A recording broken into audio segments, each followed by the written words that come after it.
Money coming late, that's a truancy. That's a quick decision. It's either you or me. They can't hold me down. I'm out here doing me. They don't be talking money. I speak it fluently. Hello, everyone. Welcome back to the Life After Conviction podcast.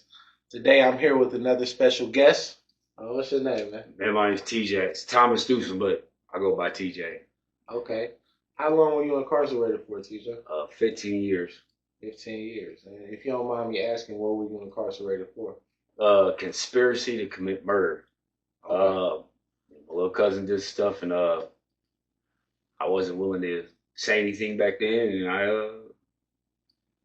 do that time. Okay. And how old were you when this happened? I was 19.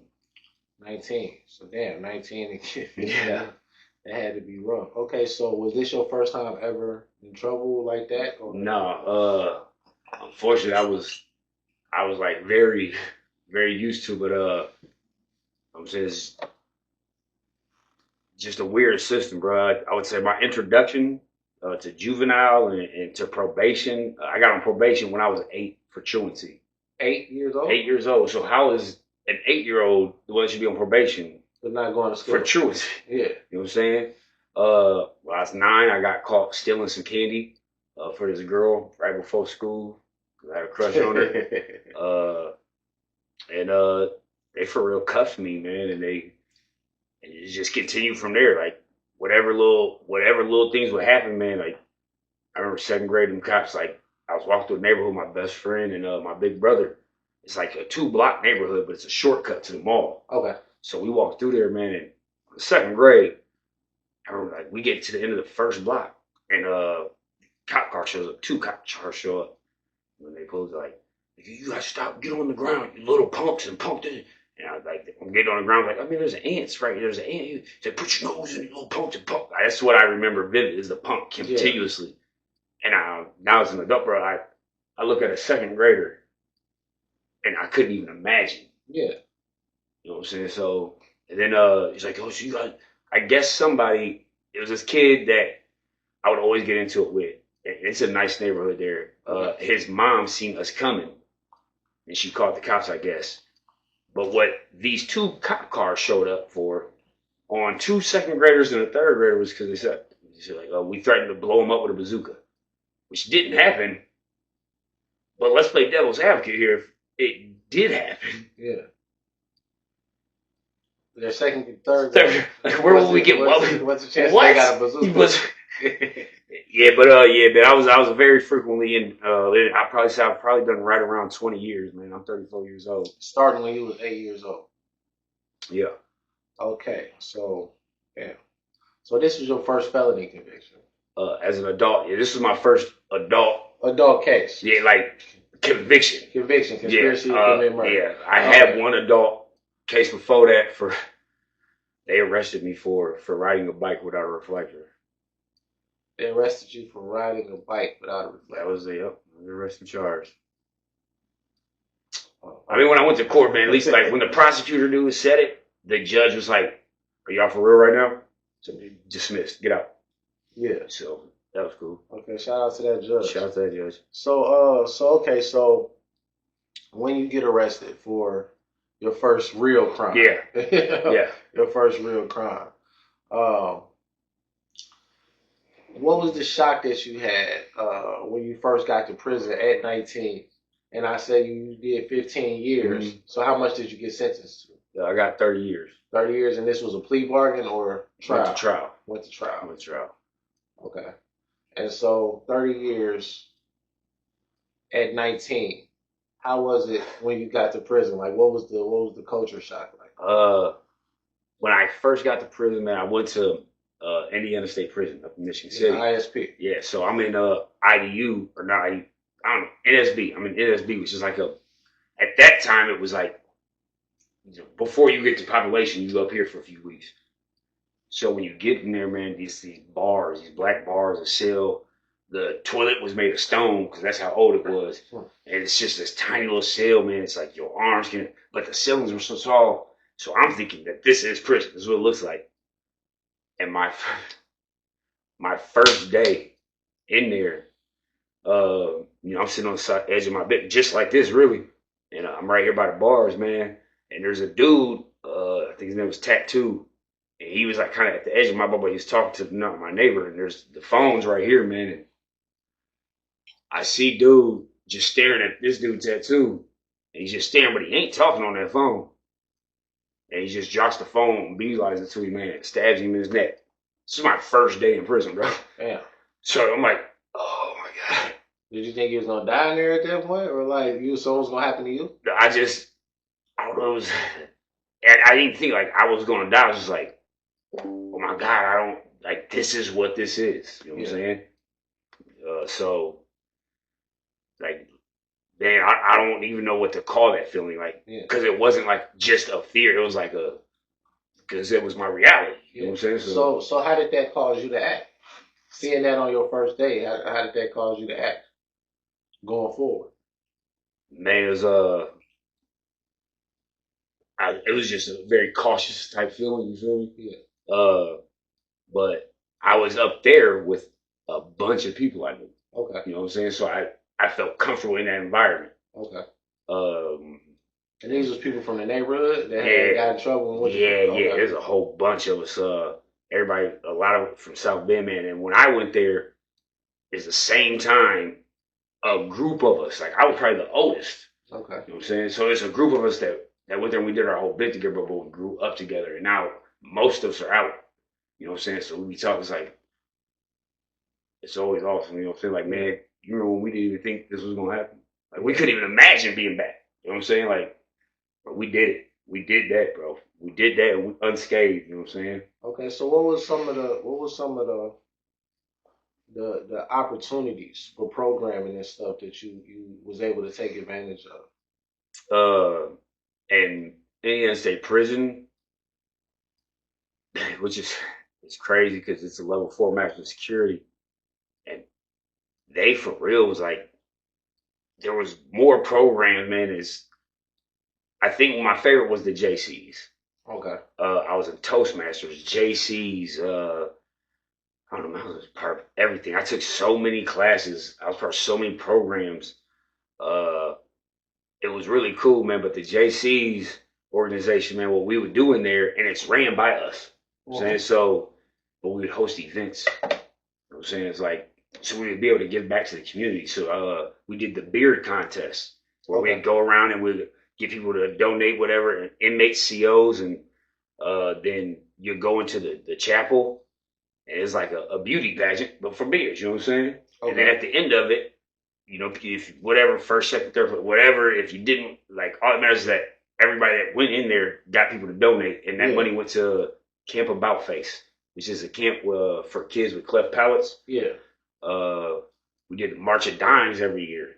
They would come in, man, and you get people to donate, and you go out there and run and do your thing. And then Toys for Tots, and it was really cool, man, because we would host events, we would have fun, but man, we were able to give back to the community, so we weren't, you know, it felt like we could still do something. Like it gave you this, like, I can still do something. I'm still valuable. Yeah, I can still contribute. You know what I'm saying? Yeah. Yeah, I think that's an extremely important thing to have, because I don't know who or what I'd have been without that feeling. Yeah, like this, I'm just lost to society. Nobody cares about me. I'm just this plague. Yeah. So, you know what I'm saying? It's like, man, no matter what anybody else thinks or says outside this wall, we know we in here doing what we can do. Yeah. You know what I'm saying? So that was a beautiful thing, man. And then all the little programs, man, it was really cool because you could really write a proposal for a program. Yeah. And the trick is if it don't cost anything, like if you minimize supplies and everything, as soon as it gets to administration, like, cool, y'all run that. Yeah. You know what I'm saying? So that was really good. And then I would say I went to Westville after that when I leveled down. Okay. And how many years was you incarcerated when this happened? I was about 12 and a half in. Okay. So you didn't go to Westville to the very end? Yeah, to the very end. So why did you stay at Max so long? Oh, yeah. Yeah, I was a common nuisance. Okay. You know what I'm saying? I was I'd say when I got from 19 to about 26, man, I was just like, I was lost. I was like, it was that I would educate myself how to do these things, man, but I also was stuck in my ways still. And I was also like this is prison, and there's things I don't let slide. And I'm standing up like, I know if I see something wrong, I'm going to stand up. And it was a huge problem for me throughout my incarceration. So, you know what I'm saying? If a CO's wrong, yeah, I'm going to stand, I'm going to say something. But everybody's aware, like, well, you shouldn't be doing that because you know what they can do to you. Yeah. But that didn't mean nothing to me. Yeah. So I get in trouble for that. Okay. You know what I'm saying? So but I was always with it. But then when I'd be in lockup, I'd be like, damn, all you gotta do is shut up, let it go, like everybody else.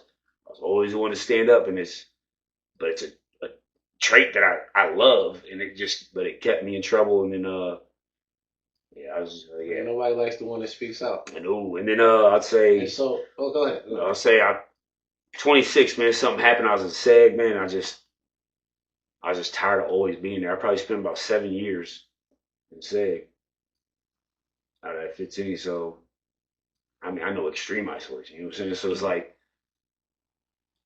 I don't know, something happened, man. I was just tired of this process. I was tired of always being here. I was tired of always being in this spot, and then thinking like, damn, all I had to do was. Yeah. So at that point, I was like, how can I get that? All I had to do was before I do. Absolutely. You know what I'm saying? So, I'd say therapy helped me a lot. Okay, and what did you go to therapy for? I was in therapy probably like 9 years of my Michigan City time. I just went in there, man. I'm like, man, I got so many problems. I have so much, and my life was completely chaotic from the jump. But to me, that's what was normal.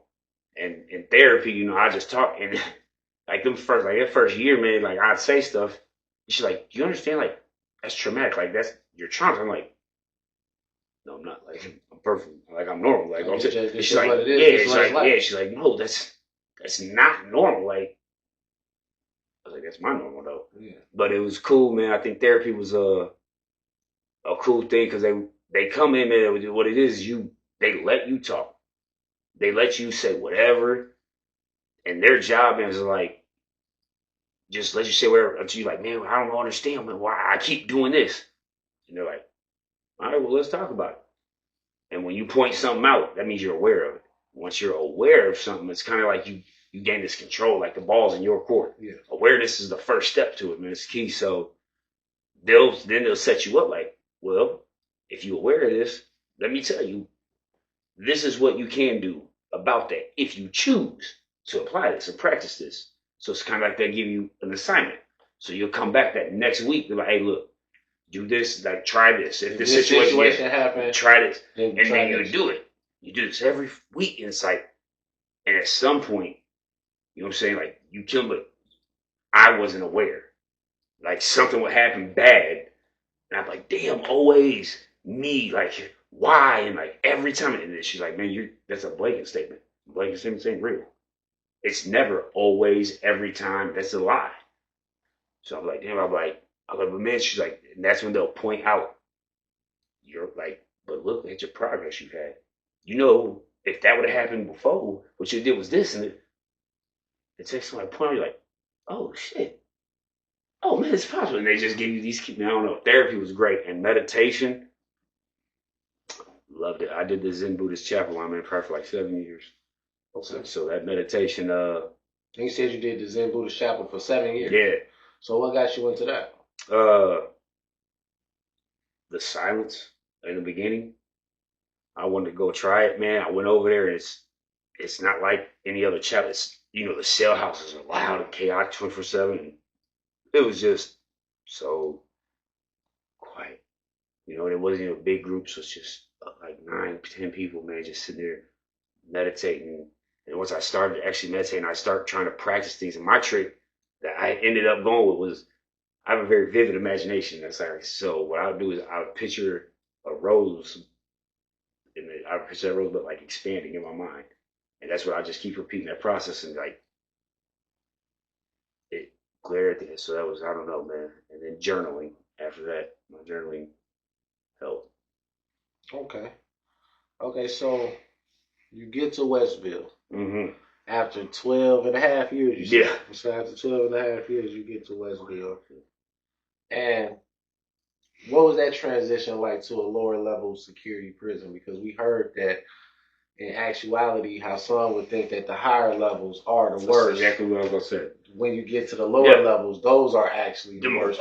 That's way worse. So how was that transition going from, like you said, you going to counseling, you was doing Zen meditation, you was going through all of these programs, and it was like this level of respect at this prison, and then like you go to this lower level to where none of that exists. A complete culture shock.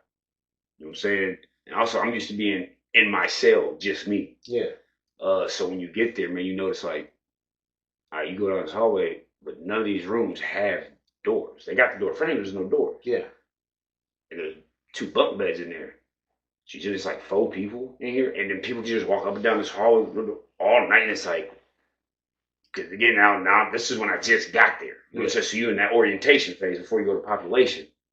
But then you start seeing the conditions, and it's like, I go to the shot, it's like holes in the ceiling, like when it's snowing, the snow's coming through the cracks in the room. It's like, yeah, you had to have a shower partner. If you wanted hot water, like if I wanted to take a shower, bro, I need some. So it'd be me and you, we about to shower. I'm gonna go get in the shower while you gotta stand at the toilet and flush it for me the whole time to have hot water. And then when I'm done, I gotta do it for you.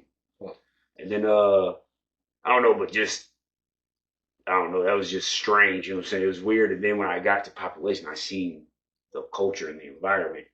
What was that like? Gang crazy, but also like Wild West style. You know what I'm saying? Like just dudes was like, if there was no structure, there was no mutual respect. There was no. It's just literally, man. That was an experience. Like, yo, But luckily, after you've done so much time, you know how to adapt to your environment. And then it's just a point of like, I'm gonna let y'all have this. Yeah, I'm out the way. And it works, but it's still, no matter if you out the way, there's no doors, so you're still part of the chaos. Yeah, you can't escape. Yeah, and that was just insanity. Okay, so how would you say the programming compared?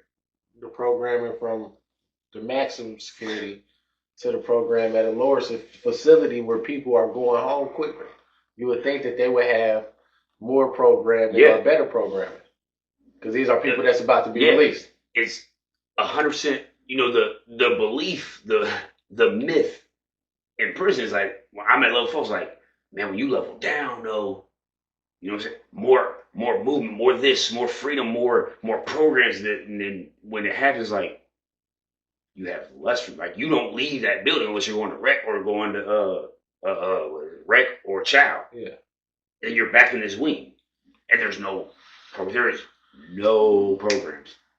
like none. Like there's the RWI, which is the drug recovery one. There's the Plus program, and then right before I left, they brought college back. But there's no programs, so it's just a whole bunch of idle people, like 24/7. There's 2 TVs for y'all to share, and most of the time they'll lock the day room down to something. So now it's 90 people in one hallway with nothing to do. So it's just, I'm like, yo, this is insanity. Like, this is crazy. But, and then there's, that's them few programs they did have over there, which ain't a lot. And I even tried to get the JCs there. I bumped into Ward, who I happen to have known from boys' school. And I'm like, okay. So he's like, man, just write me a proposal, send my desk, but none ever came from it. Then when I leveled down again to level 1, part of Westville R dorm. Yeah. Again, you're like you level 1 is like, the whole time you're here. Yeah, level 1, you have to, you get to go outside the prison and work, and you get to go work on the beach and you get to like, oh no, that's for 1Os. This ain't a real level 1. This is like a level 1.5. Yeah. So you're a 1R. I was like, what does that mean? It's like 1R means you don't get to leave the building. So now, every time I've leveled up, Michigan, you come up for all kinds of reasons where you can mob around. Yeah. Westville, Chow, Rec. Our dorm, the Chow Hall is in the building. You never go outside. So as you leveled down, you was able to, you had less freedom. And then no programs, like less freedom and no programs. And now it's it's what 3 COs. There's 4 floors and 0 cameras. Yeah. So you sit here all day for real, with nothing to do, nothing at all. They had culinary arts. That's 3 months, and you could take RVTI. That's 30 days. So there goes 4 months.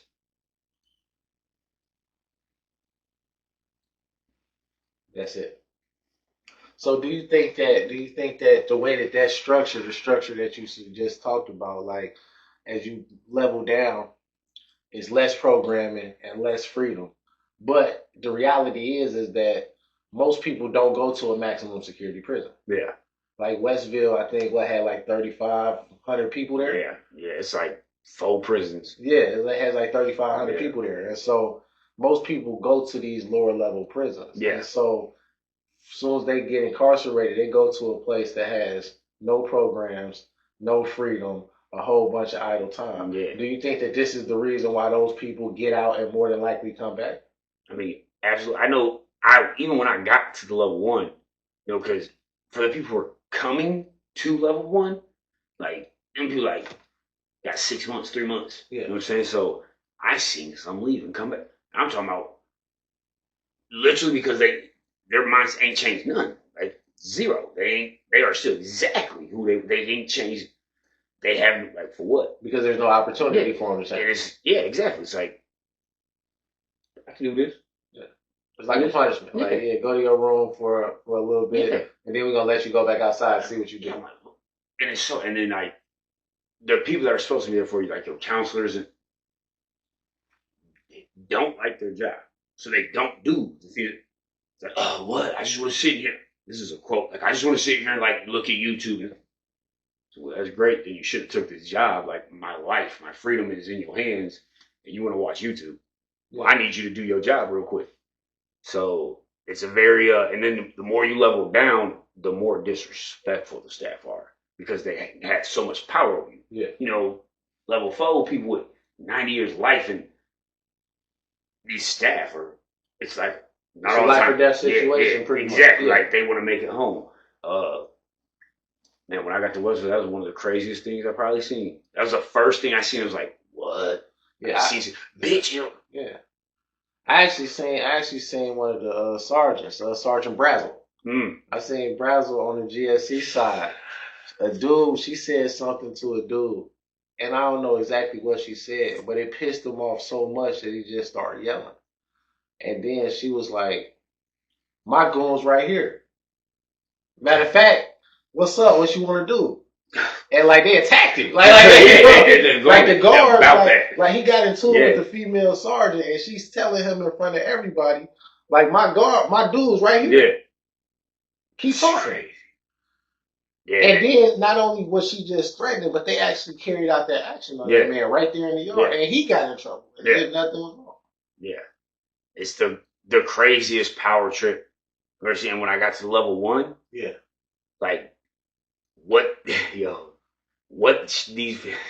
the way they treated, the way they would talk to you, it's like, and they could literally, they'll tell you like, all I gotta do is say this. Yeah.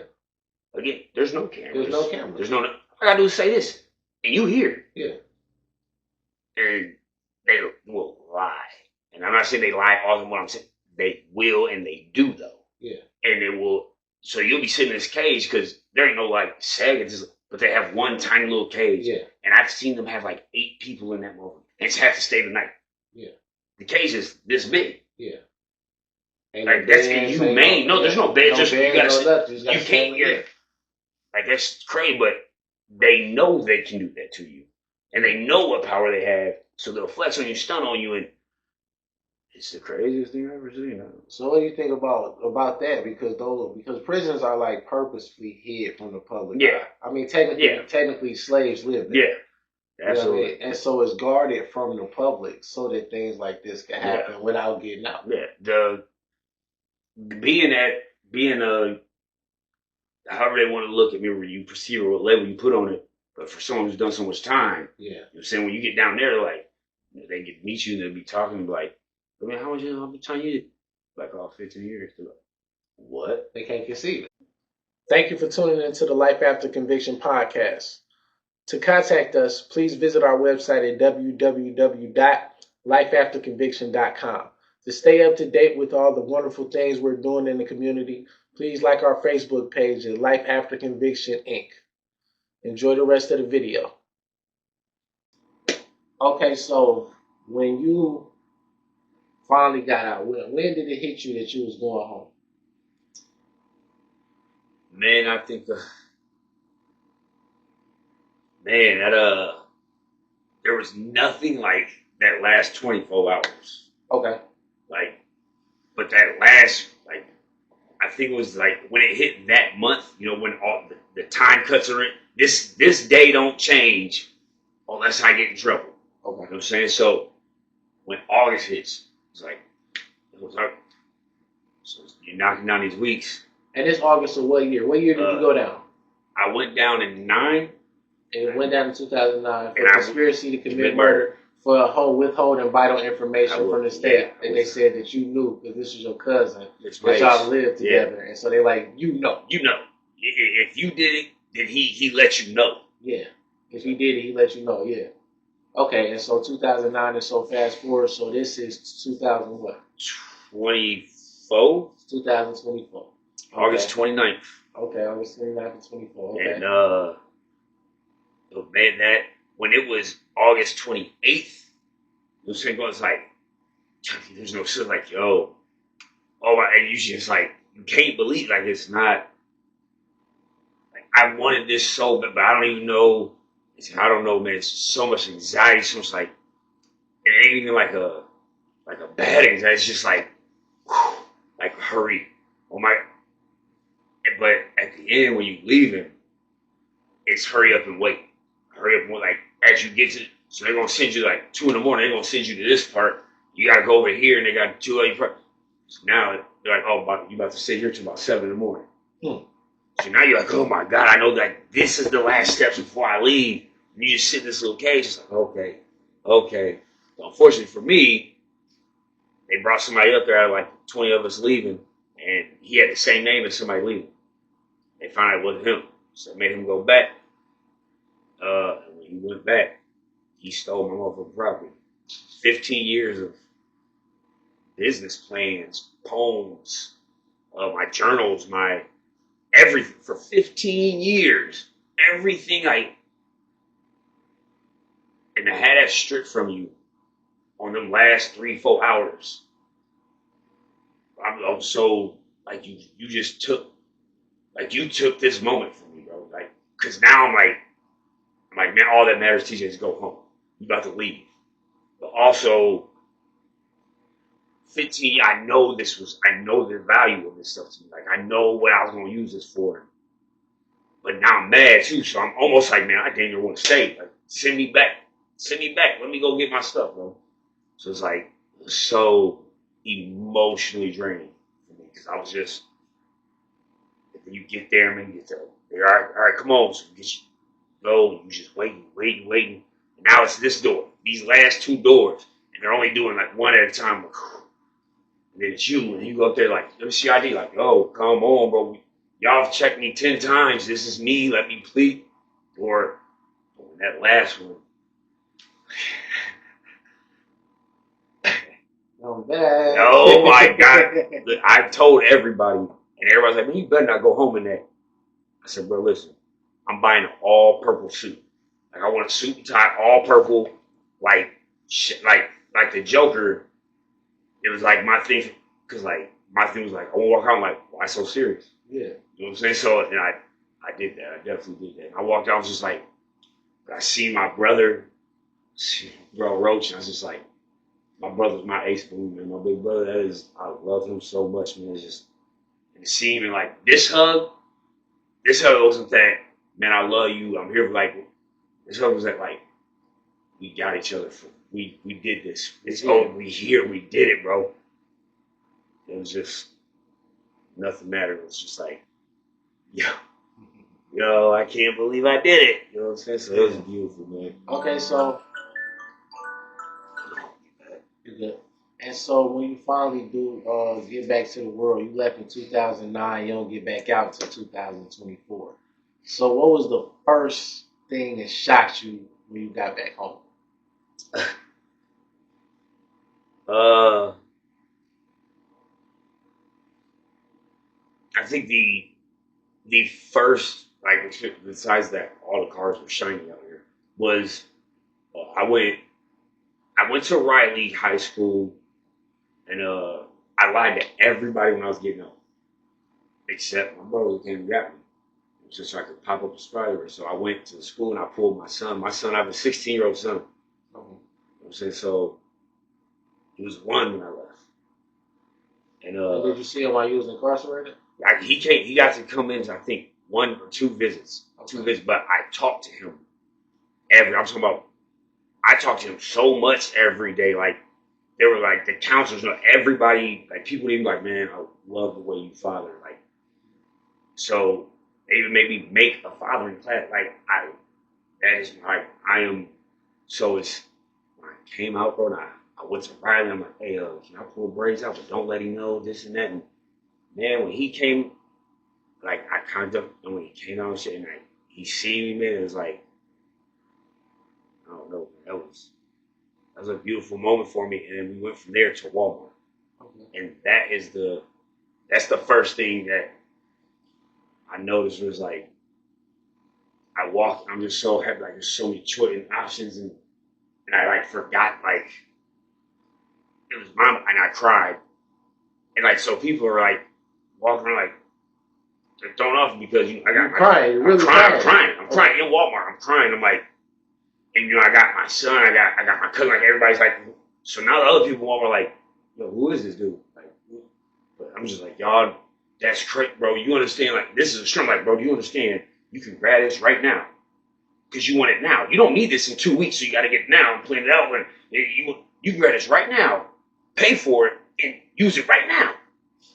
That's crazy to me. Yeah. So, and I just was so distraught. But, I'm looking, it's like, and when I finally, like, look up, where I just see all these people on their phones and recording, I'm just like,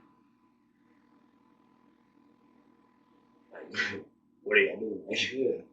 And it just didn't stop. And that whole, anywhere I went, there was such, it's like, I understand to a point of wanting to, that moment, you know what I'm saying? But that takes away from the moment. Like, yeah. You ain't living in this moment. Yeah. So it's just strange. I think the way people were communicating, just when I walked into my house and after that initial, like, oh, and, everybody's hugging, and when it's the concept up and you look and it's 5, 6 people on the couch. Nobody talking to each other. Everybody just scrolling. Yeah, and I still to this day, it's the weirdest thing. I don't understand. I don't understand. I do not. I go in there, I'm like, if I go to places where people love going in public with me, but they're also embarrassed. Like, they like, teacher, please talk too much. Just stop talking. I go in there and I'm like, hey, everybody, like, hi, everybody at Walmart. How y'all doing today? Oh, okay. Like, but I'm just, that's just what I do. And it's like, when I walk in and I just see them like, man, there's a real person right there next to you, right? Like, it's strange, bro. Y'all should. So you like pointing out the irony that like people aren't like in communication with one another like this. Yeah, that's like strange. We can be right next to each other and do this. I send you a text, but we right here on the couch. With my son, I was sitting in the living room, and the first thing I have, he's like, I look at it. He's like, Dad, can I get a slice of pizza? I just, because I'm like, dude, what is you? I can hear you. Yeah, like, dude, I can hear you. Why wouldn't you speak? It's easier to take. No, it's not. I hear you. Yeah. No, you can't. You can't get a slice of pizza. No. So you know how to ask for it. It's crazy. Okay, so did you try to get a job when you got out? Yeah. And so how did that job search go when you got out? It was frustrating. You know what I'm saying? exhausting. It was like, no matter where I went I filled out so many applications in. But if you give me an interview, I nail it. Like once you feel my energy, like once you see, I nail it, and then they do a background check. And unfortunately for me, I have a violent case. They say so. It's conspiracy to commit murder. There's this thing which I didn't know about. I never knew about till my last week in prison when they called me up to sign this registry form. Serious violent felon. I have to be a serious violent felon for 10 years in this registry. And then I learned during these interviews, when they would do this background check, I'm on the same registry as sex offenders. You know what I'm saying? So, and it doesn't, like... So sex offenders and violent offenders are on the same list. And so, like, a person doesn't know how to distinguish. Yeah. So, they just, when they pull up the sexual registry. And it pops up like, and you can click the button and it show my face.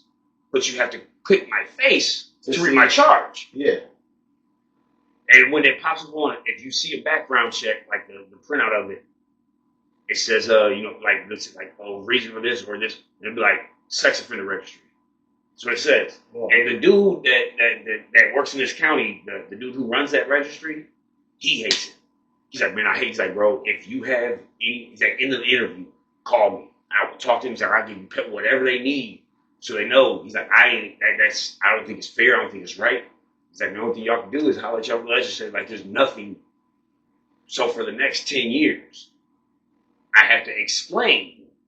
No, I'm not a sex offender. I'm on the same list, but because I'm a violent offender, and I can't get apartments, houses, I can't get certain jobs. I got my degree in psychology and social work.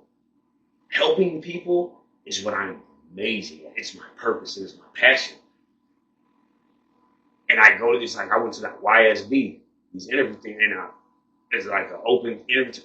Man, I went in there, I felt like after there's few fun apps, and I gave them but I was talking to the workers and stuff, man, I go to walk out, she comes running out, like, oh, Mr. New, she's like, can I interview you right now? I'm like, yeah. Won't even kill the interview. I'm the only person they got an interview that day, right there on the spot. And she's like, can I give you a tour of the new building? Like, yeah. She's like, I just think you're going to, so I'm about to be working with these kids, and I'm like, yes. And then 2 weeks later, she's like, oh, I got a background check, and then it's like, I did my time. You know what I'm saying? I'm even on parole right now. Like, I do what I'm supposed to do. I've been punished. I've done what, like, when does it end? So you're telling me I have another 10 years of another battle on top of being a Class A felon, on top of being a serious violent felon? I'm like, but none of that is me. That charge ain't me. This registry ain't me. But I'm in a society, put in a system where that's all they get to see of me. So that is me. And at what point is it like, you gonna keep shooting me down, shoot me down, shoot me down, shoot me down? It's like, man, y'all ain't gonna give me a chance, bro. And I'm amazing at this. I'm amazing at it. And for a while, because I was a mentor in prison, I ran the RW. I was a department head for like 3, like, helping people, teaching. Like, so there became a point where, like, I knew that was my path. I knew that was my purpose on this planet. And it got to a point out here where it was like, yeah, maybe I ain't good at that. Maybe I was just good at helping people in prison, and that's the only place I'm good at. And then, at the moment, man, I was having thoughts, and I was just like depleted, like I was messed up. A friend of mine is a counselor, and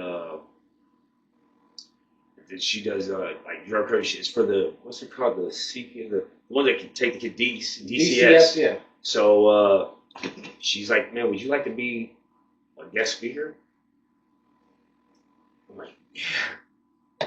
And I go in that night, and I go in this room. This men, this women, but all people in this room are involved with DCS right now. This is a drug class, like a drug recovery thing. They got to be here.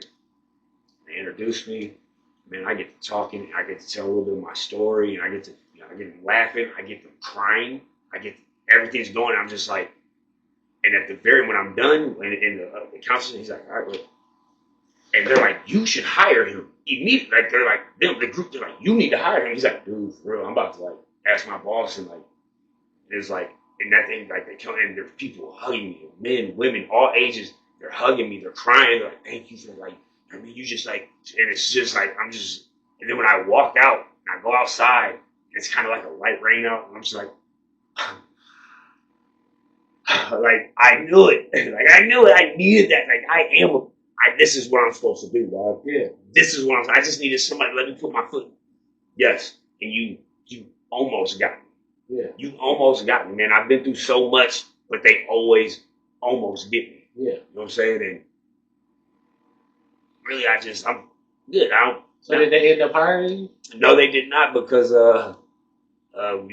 that's the DCS thing is again because of my serious violent felon registry. So since it has involved like kids being there, yeah, serious violent registry also sex offender registry kids. Yeah. So, but he did give me a friend of his who runs like a drug rehab thing, and she reached out to me, and I reached out to her, and I was supposed to go talk to her.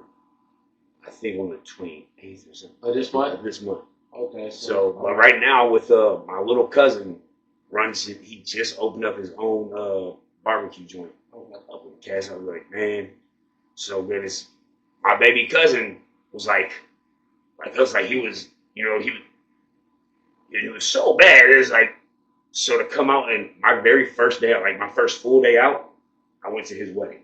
Okay. You know what I'm saying? And then I'm running his house is beautiful and his family is beautiful. And he's got, and man, his hustle, his grind, his determination is like so motivating every day. It's like, it can be done. And this is my little cousin who I look up to. I'm like, I love working with you. And the energy is right there. And it's like, but I've been, since I got out of that first month, man, I could not get a job nowhere. And then since then, I cooked somewhere. And then after that, I left there and I went with my cousin. I love cooking, man, but it's not my purpose. Yeah, it's not your purpose, yeah. Okay, so yeah, on the side note, on the 28th, so you can put me down as a reference. I'm going to give you my card and everything. Yeah. I got you. Okay, and so how has the living situation been?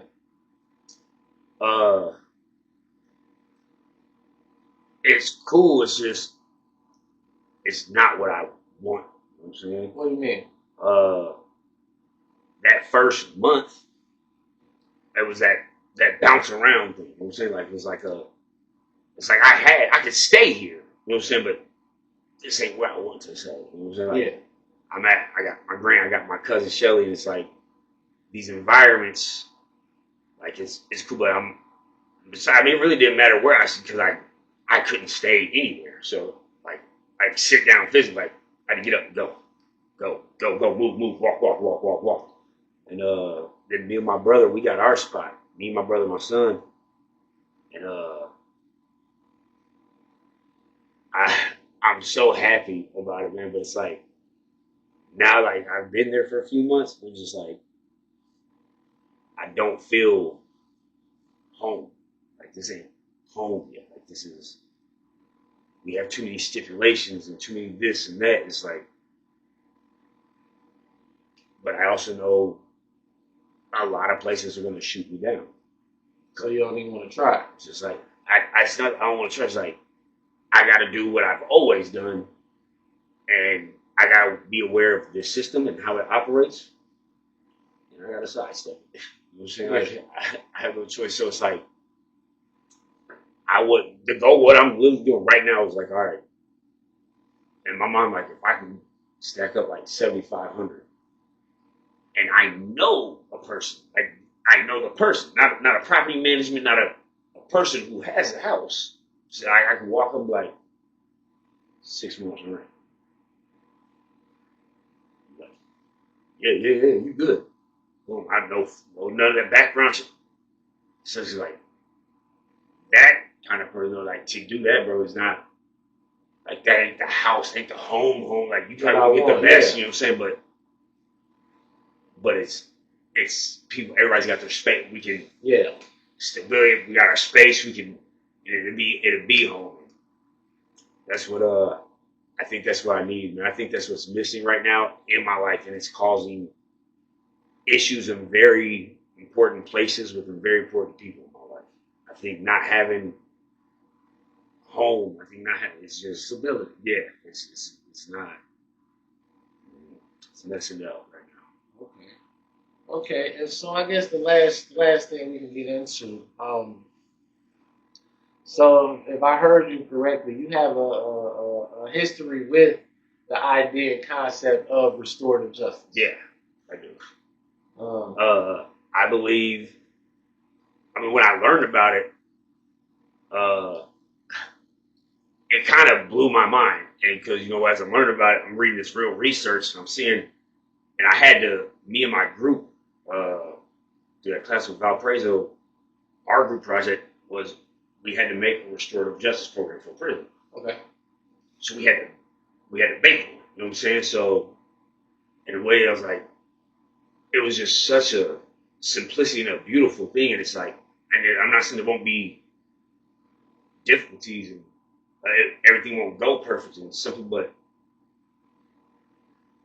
the system is set up right now, bro. It's like such a cookie cutter system when we're all unique individuals, and it's people that have no involvement or no relation, don't have any concept of understanding of who you are, your community, your back. That's completely neglected in every way, shape, and form. And you did this, you're gonna get this time, boom, gone. But you did nothing right there to stop anything, prevent, change anything. And I think the restorative justice, I think bringing the community in, I think having the victim side, I think having, you know what I'm saying, the defendant, whatever side, like, but having the community, like, hey, man, I've been his neighbor for, 19 years, you know what I'm saying? He ain't had no, there was, that house was, and it's just, but man, he's always out there, and I see him doing it, he's helping, and to say who the person is, and I'm not saying, like, to justify anything, like, wrong you do or any bad, it's like, but just to know that that's not where you end. Yeah, that's not all of you. That's not it. Yeah. Any crime, anything you've done, it's crazy because my whole life, I get judged so harshly off of a moment that's put on a piece of paper to the people who are about to have complete control and power of my life. And that's me to them. But yet, you can go ask this community, I mean this, me right now, go ask anybody out here who knows me, which everybody knows me. I am such a good heart. I'm talking about I do so much for everyone. I'm just that dude. And it's strangers still to this day. It's like I don't know how not to be.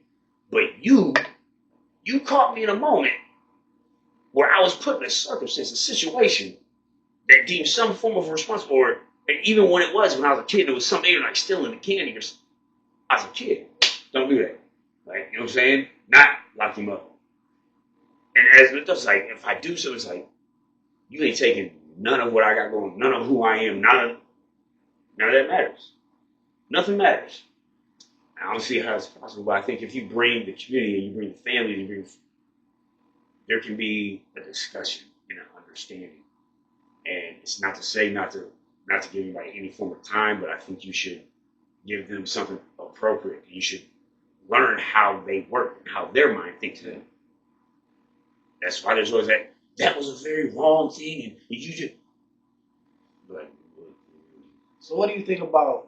I've had this discussion before. What I proposed is that when a person is convicted or pleads guilty to a violent crime, that the court should order a mental health evaluation on that person, give it to them by a psychologist. And so now there's a federal statute on the books, and this federal statute is the one that they use to determine if a person is competent to stand trial or if they have to go to a mental health institution versus prison.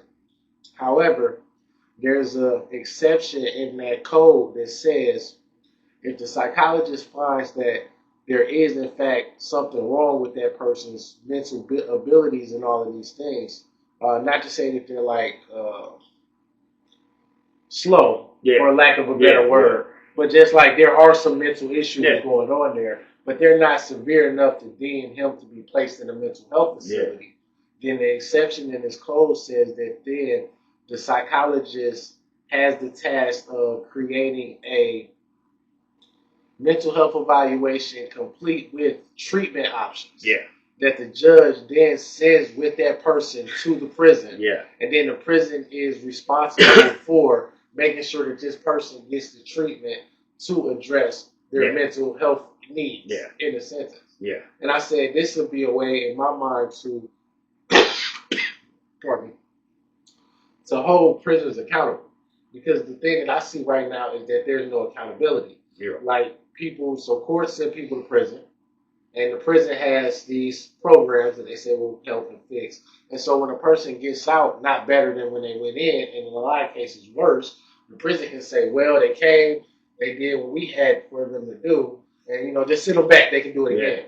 But the person's real needs were never addressed and met. And so I feel like if the courts ordered psychological evaluations on these people, and then they were sent to prison with a treatment plan from a psychologist to address those root causes of their actions and behaviors, it would give the public and the courts a way to judge prisons for the people that they are producing. Yeah. Because it'll say, okay, we sent him here with this plan. Why wasn't this plan executed? Like we told you the treatment options and the things that he needed. Why wasn't any of these things done? And then that way we'll have someone to not blame, but we'll have a place to start to say, okay, if we want to develop better individuals, if we're sending people to prison, in part for punishment, but also in part for reformation, we'll have somebody to call into question. Like, okay, the punishment is inherent. Anytime a person goes to prison, the punishment is there for the world to see. That's happening. You know what I'm saying? So what about this reformation part? Like, we sent this person here with this specific amount of time so that these specific things can be done. And these things, as we know, are happening. As you said, it's like a lower level for people just there. I think it's a place of that's what I was saying about that. I use that all the time when I talk to people. Like this cookie cutter system. It's like you said, we're unique individuals, and you should get to know us. Like how our minds, what needs, and how we best learn. Because if you just be like, okay, well, this is the need that he has. This is what. Here's this book. Okay, but what if my comprehension with the way I think and learn and understand ain't this book? Yeah. So you need to do it and break down. But how could it be like it wouldn't matter what it costs or because that's going to be their argument. This is money, but you're doing what needs done to change this person. It'll cost you less in the long run. Yeah, exactly. So, and there's I don't know who it is.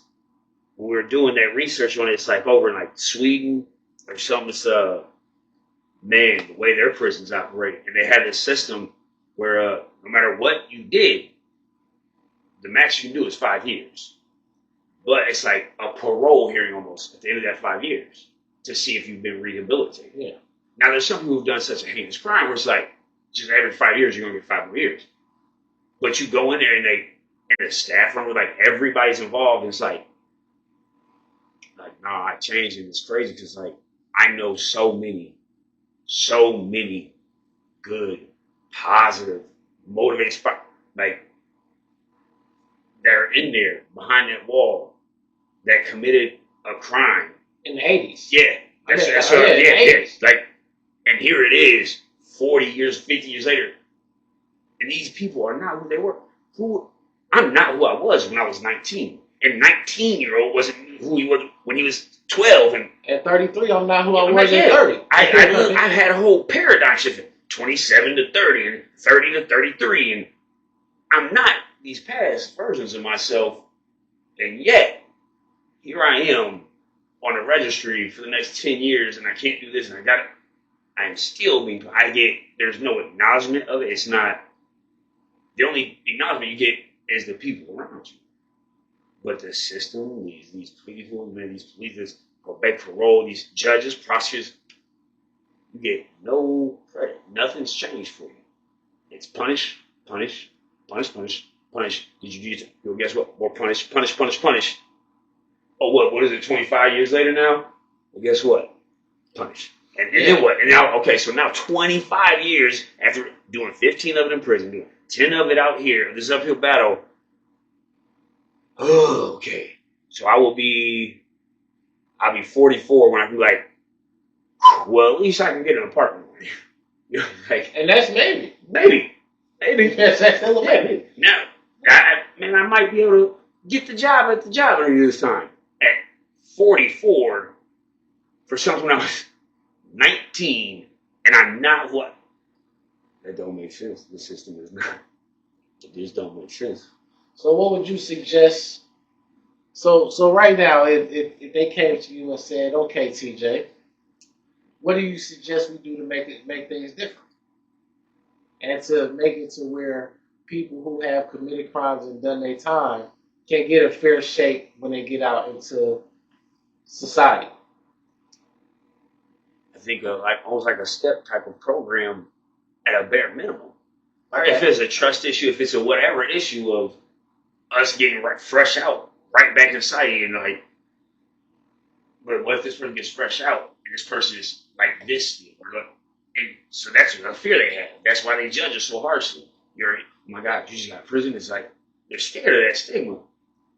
But if we put a little buffer maybe between that, just to prove, and I just don't believe what they have works. No. I know what they have don't work. And you've proven it over and over and over and over that it don't work. But because it's the system that's set in place, it's just supposed to keep rocking. But you tell me as a citizen, like, that I'm not good. And if I go do something and I do that same thing again and you let me out and I go do that same thing again, you let me out. Like, now that's a problem, right? That's an issue. This is in society, but your system is what is affecting society. It's broken. It's flawed. It don't work. I don't know why people got to keep saying it, keep telling you, or do this or do. Dog, it's broke. Chuck it up to the game, break it down, dismantle, rebuild. And if now you want to rebuild, then you got to bring everybody in. You have to bring people in, and we got to find out something. Everybody can have one good idea, and if all those good ideas came together and built something beautiful that worked, but what's the harm in trying when what is set is destructive? Absolutely. So this is something that I figured out that shocked me. So did you know that technically prisoners are a protected population in the eyes of the government? Interesting. Yeah. And they are a protected population, like elders and children and minorities. They are a protected population while they're incarcerated. But when they get out, those protections don't follow them.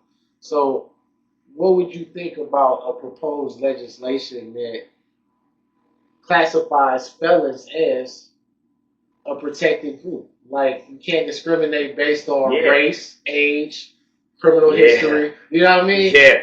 Within reason. Yeah, within reason. Because then, like, if a person robbed a bank, then I don't think they would apply to be a banker. But if they did, no. Or if they committed a crime, a sex crime, okay, no. Yeah. You know what I'm saying? Against any certain places, though. Yeah. You know what I mean? But like, if he wants to do anything else, like, this is like this can't be held against them. Yeah. You can't discriminate based on his felon status. That'd be amazing. Because honestly, like, if I apply that to me, who better to work with these kids going through things, these adults dealing with addiction, these people who have these who better, like, okay, you got your PhD, you read your books, but you're not relatable. And I've been in that situation where you can't really tell me because it ain't relatable. But who better than somebody who is relatable? That's why when I go in these rooms, I talk, they want it. They feel like, this is real. And you notice, I know experience. Yeah. And then I can gain that now. But experience, who better than me? But I can't help the people I know I can help the most. who you see as risk factors, like that at-risk youth. I hate that label. So the at-risk youth, people dealing with their addictions, why not let me, the person who is them, who went through that, come help them? Yeah. And guess what? Not only was I you, but I went through this already. And now here I am back. We're going to stop that part. I'm going to, no. Let me do that. But I can't. Because I have your registry and your felony charge. So I guess I don't qualify to help the people that are me. And you would think that a former at-risk youth, the person who has been to boys' school, and ultimately that behavior didn't change, and they ended up in prison, and then now here we are, and this person has changed. You would think that would be the person that they want in that position. You think that? Yeah. You think that? Yeah. Have you ever heard of neoliberalism? Mm-mm. Or Bill Clinton liberals? Yeah. Okay, so the idea is that, so you notice how there has been an uptick in funding for Head Start programs, children's services, and like they're pouring all this money into these children. Yeah. Okay, so one of the concepts behind that, or one of the lines of thought is that if we provide all these opportunities for a child, and they still grow up to be adults that do something, then we can justify having no sympathy for them. Because we tried everything, we poured billions of dollars into them while they were children. And so they grew up and do that. And so in essence, we can ban them to hell. When it comes to domestic violence is a great example of this thought at play. Yeah. It's called the batterer's paradox. So statistics show that a child who grows up in a home with domestic violence is more than likely going to transform into the abuser. And so the batterer's paradox is that these children that are in these situations garner huge amounts of sympathy. Everybody feels sorry for the child that is exposed to domestic violence in their household growing up. But the moment that this child becomes an adult, all that sympathy goes away, even though we know that the environment that you grew up in more than likely determined that this is what was going to happen. We predicted it. Yeah. That you were going to turn into this adult because of this childhood. Yeah. But now because you're an adult, we say that, you know what, those are just things that happened to you as a child. Grow up, every man decides his own fate. Yeah, you also had the ability to not do that. Even though we can acknowledge that because this is what you experienced growing up, you're exactly where you were going to be. Yeah. Statistically. And I hate those risks, numbers and stuff they put on your pill. Like, I do not care what I've done. I do not care what I like. There is no way an algorithm is gonna tell you my final outcome. Like the movie Minority Report. Yeah, exactly. That don't make, but you will put me whatever these numbers, whatever that algorithm created. Yeah. That's it for me. I'm like. So real quick, so for those of y'all at home who haven't seen the movie Minority Report, it's an older movie, and what happened in the movie Minority Report is that they were living in the future, and so the police were arresting people before they committed the crime because the algorithm showed that they would commit the crime, and so they were just arresting people before they committed the crime. It don't make sense, dude. Like, you can't tell me. That means that algorithm knows every scenario possible ever that could happen with any situation. Including what could stop me. Yeah. All the interventions. If it knows my risk factor to do these things, it also knows the preventative measures that need to be taken in order for me to not do this thing. And if it can do that, then it can do that. But which one would you guys invest in? You're more worried about arresting me for the thing I'm going to do than investing in anything that can prevent the thing I'm going to do. Yeah. It's crazy. This is such a weird thing set up here, man. And I just think they could do so much more. But, this system is this system, man. And they profit and they benefit. Yeah. But I just said, like, what's that one kid? What's that case?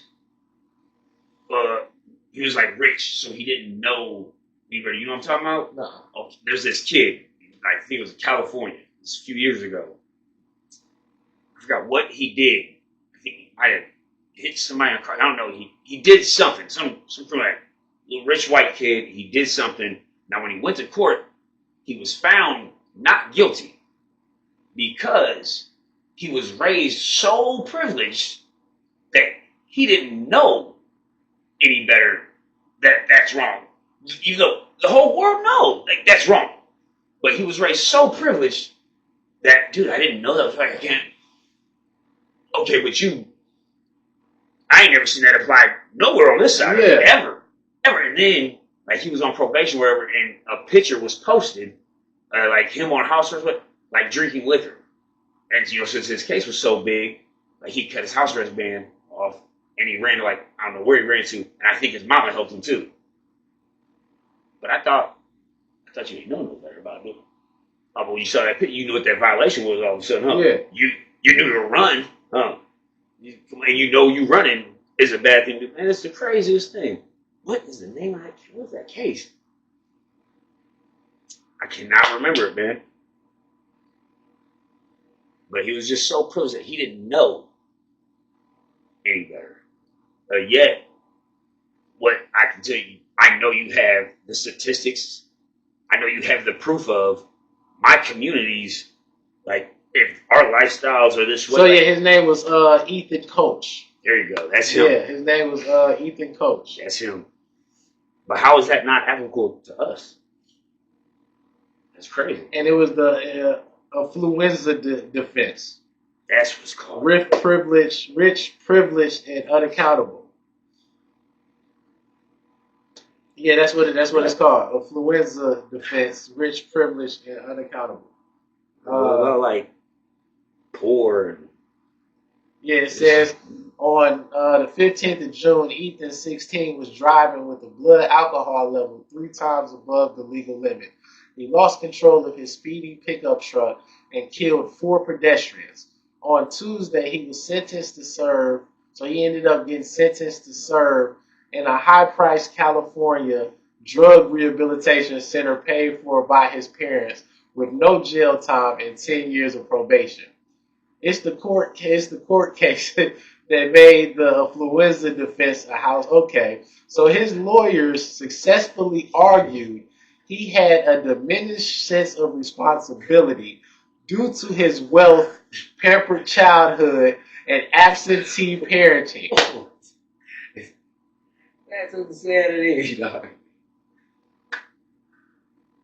Interesting. Never been applied over here.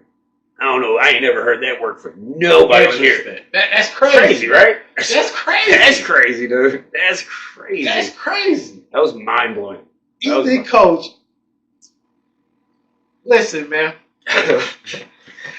On this side of the fence, never, if you just drink and drive and get pulled over, that's you through, bro.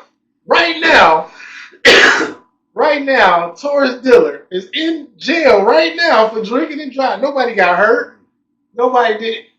Like, and so you saying that, like, and so, like, that's crazy that because they can. But over here, like, drinking is such a normal thing. This is okay, so drinking is a normal thing. But over there, it's a normal thing, too. And I think that the thing here with this case is that, like, you can say, like, not that you can say, we have the court acknowledging that a person can be raised in such a way that he is just ignorant of the world and the way that the law works. And I can't tell you how many times, and I'm one of them, where when I was doing that therapy stuff, and it's like, when I would say whatever, and she's like, you understand that's not normal. No, it is normal. It is normal. Yeah. But when I go to court, it's like, such a hate, and I can't believe, even when I was a kid and I got into a fight, and you just... The famous line is that ignorance of the law is no defense. It's no defense. But we see that it is a defense. That was crazy, man. I was like, because like he's raised in a way like we raised in a way to where we're not taught the law. We don't, you know what I'm saying? We don't, you know what I mean? Think about good and bad. That's crazy. That just blew my mind. I hope it blew y'all mind too. That's a silly one right there, man. We gonna have to do a podcast episode just on that case. Like, that's crazy. Yeah, the more you dig into it, it's so the details are so silly because that's what it just caught my. It was one. I'm like, I watched the whole process. So it's like he got out of jail, but he had to go to a drug program. The drug program cost $450,000, but he killed 4 people. 4 people died. No jail time, probation, and drug class. And while on the probation, he went to jail. He went to jail. But he got in trouble again for doing it again. Yeah. That's what he violated, and he ran. And I think it was like his mom or something helped him run or something. Yeah. Yeah, that's crazy. I guess he just didn't know better. I guess he didn't know you ain't supposed to run. That's crazy. He actually went to jail. He got a violation for doing this exact same thing. The same thing again. And then he's back out now. Crazy how that works. That's crazy, man. So yeah, this was a very insightful episode, man. I thank you for coming through and telling the people about you and allowing us to talk about these things to bring a greater awareness to the restorative justice efforts and the way that people adjust to the world after their incarceration, and that's not them. Yeah. I always tell people that life continues after Google stops updating. Yeah, for sure. You know what I mean? And so it's a whole life and transformative journey that's 15 years long after the last thing that we can look up about you online. Yeah. And so I thank you. So in closing, what would be 5 pieces of advice that you would give a person getting ready to re-enter society? 5 pieces of advice. Let's say 5 pieces of advice coming back out here was take it slow and be patient. It's okay that it is gonna take time. It is not gonna happen overnight. Be prepared for all the no's that are about to come your way. But a yes will come. And that's all you need is that yes.